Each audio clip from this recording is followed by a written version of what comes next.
From Montana's news leader, this is the MTN 10 o'clock news. Good evening and thanks for joining us tonight. I'm Russ Riesinger. The marathon marijuana debate continued at the state legislature today. But when all was said and done, the Montana House advanced 3 bills that provide different visions for how to implement recreational marijuana in the state. That move coming after legislative leadership asked members to keep all 3 alive. MTN's Jonathan Ambarian takes a closer look at today's action. On Tuesday afternoon, House Bills 701, 670, and 707 all came up for debate on the House floor, and it now appears all 3 are going to keep moving forward. During a party caucus before the floor action, leaders of the majority Republicans said it was best to keep all options open while they consider possible amendments and keep taking input. This is far from over, so the Senate's going to have a couple weeks, then most likely we're going to be in a conference committee with this as well. So don't look at these as final products. So these are vessels and ideas moving, and we need to keep them moving so that everyone's idea has a seat at the table.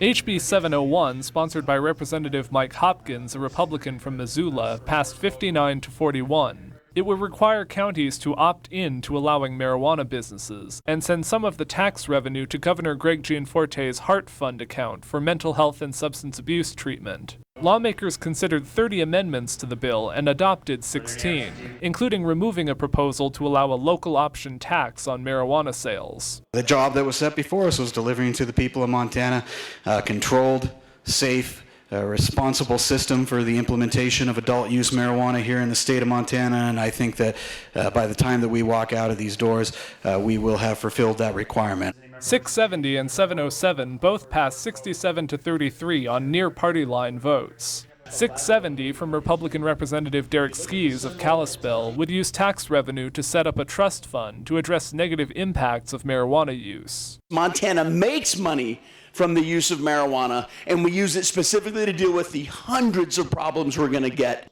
707 from Representative Brad Cheetah, a Missoula Republican, would set up a 3-tiered system with growers selling to wholesalers who would sell to dispensaries. It would cut down a lot of work for the Department of Revenue. They'd have fewer businesses that they would have to inspect, and we would hopefully tamp down the illicit market a little bit. Democrats say they voted against all 3 bills because they made too many changes to Initiative 190, the legalization measure voters approved last year. And the truth is that we could put the entire initiative in the trash can if we wanted to, but I just don't think we should. The 3 bills will go before the House Appropriations Committee on Wednesday, and then if approved, to a final vote on the House floor on Thursday. After that, it will be up to the Senate to make the next move. In Helena, Jonathan Ambarian, MTN News. These bills all need to pass through the House by Thursday in order to stay alive. Republicans in the Montana Senate today advanced a controversial bill designed to encourage the state's largest electric utility to buy a bigger share of the Colstrip power plants. The Senate voted 30 to 20 to endorse the bill, with all Senate Democrats and 1 Republican opposed. The bill spells out how state regulators can allow Northwestern Energy to charge customers for any cost of additional coal-fired power from the aging plants.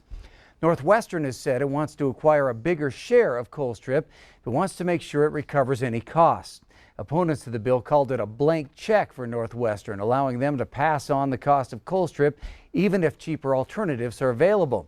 Supporters say consumers need the Colstrip power and that the bill will help prolong the life of the plants. Senate Bill 379 faces 1 more Senate vote before advancing to the House.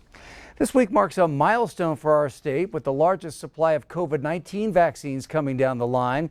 But what safety limitations remain once you do get that vaccine? We're asking that question after Montana Governor Greg Gianforte tested positive for COVID-19 just 4 days after receiving his first dose of the vaccine. Here's Q2's Andrea Lutz with more from health officials on what you need to know after you get a shot in the arm.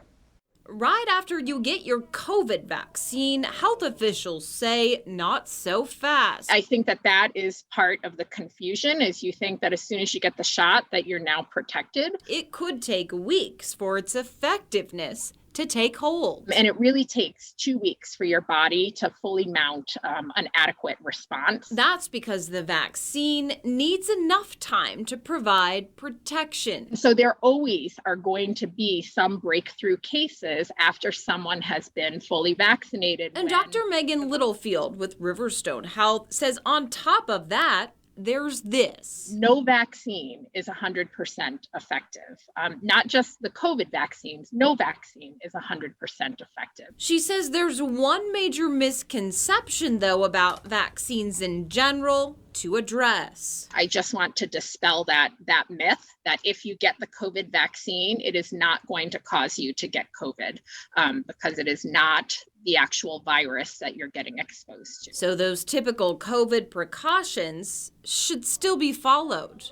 And while it is rare for people to receive both doses and get a positive test, it can happen. The most important thing is that what these vaccines do is they decrease your risk of by a lot by getting infected, and they decrease the severity of the disease if you do contract the virus after you have been immunized. In Billings, Andrea Lutz, MTN News.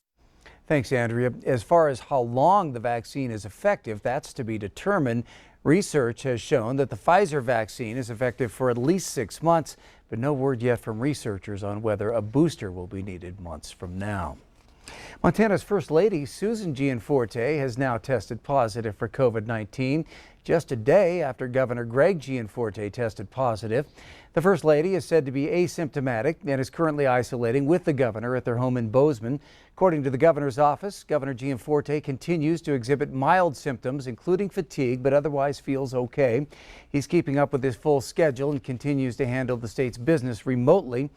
The governor's 25 staff members were also tested this morning and all received negative results. Montana State University Billings has partnered with Riverstone Health to vaccinate students, faculty, and staff. The vaccinations will be given starting April 12th at the university campus and April 13th at City College. Riverstone Health has offered 900 doses of the Johnson & Johnson vaccine with 100 extra doses on reserve. According to the university, the goal is to provide as many students as possible with the vaccine in order for them to travel home safely and stay protected during the summer. The vaccinations will also allow students to return to campus safely. Our dilemma was that the students didn't have the availability to get one shot, and then on their second shot, it would have been the week of finals. So it kind of put the students in a case where, maybe I need to skip and worry about doing it later, after I get through finals and our normal academic time frame. And then the Johnson & Johnson vaccine became available, and Riverstone reached out to us. And in the stretch of about the last 36 hours, we've got that all planned, and we already have people signing up.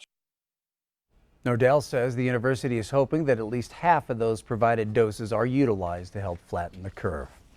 All right, over to Krista Rose in the Weather Center. It's been a long time, Chris, but we finally saw a little bit of rain today. A little bit of rain, not quite what we were predicting, say, 48 hours ago, but every little bit helps. We actually picked up, and there you can see it on the right side of your screen, 0.12 inches of rain officially today. And of course, the high topped off at 44. We were a little bit below our average of 55, not quite near that record of 79, but nowhere near the low of 10 degrees, which was set back, I believe, in 1939. Now, is there still moisture in our area on the very tip, the very southeastern portion of Montana and northeastern portion of Wyoming, right along the South Dakota border? There is still a little bit of snow, a little bit of rain. There is still a winter weather, or winter storm warning, I should say, in that area. So if anybody is heading into that area tonight, please use extreme caution because there could be several inches of snow. We are not done with rain, however. I'll tell you more about that in the full forecast coming up in just a few. All right, thank you, Chris. A Park City girl is picking up a new sport this year with the help of her coaches, teammates, and a Special Olympics program. Q2's Mitch Legge introduces us to Lillian Griggs, who hopes to inspire others to pick up a new sport. Thanks to a Special Olympics program called Unified Sports, Park City teen Lillian Briggs will be competing in track and field this year, a program that she hopes will expand to more Montana schools. Under Unified Sports, an athlete with intellectual disabilities is paired up with a partner on a given sports team. For Lillian, the sport this year is track. She's competing in 3 meets this year as a sprinter, running the 100-meter dash and 100-meter hurdles. Lillian practices and competes alongside her teammates, gaining camaraderie and gaining a new skill along the way. Lillian said she hopes that other people with intellectual disabilities can get out of their comfort zone and have fun with sports. I hope to see more of my fellow autistics and people who are intellectual disabilities compete and do well. I would just say be yourself. Be yourself and don't be afraid to try new things. And there will always be people out there to support you, and that will have your back.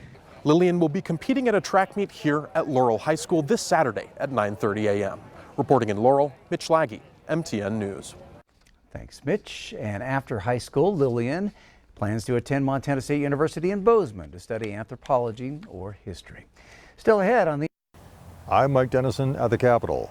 Affordable housing is one of the biggest issues facing the state. So, what are state lawmakers doing about it? And coming up a little later in sports, drive, determination, and desire. We find out how one Montana man persevered to live out his dream of making it to the NFL. That story in just a bit.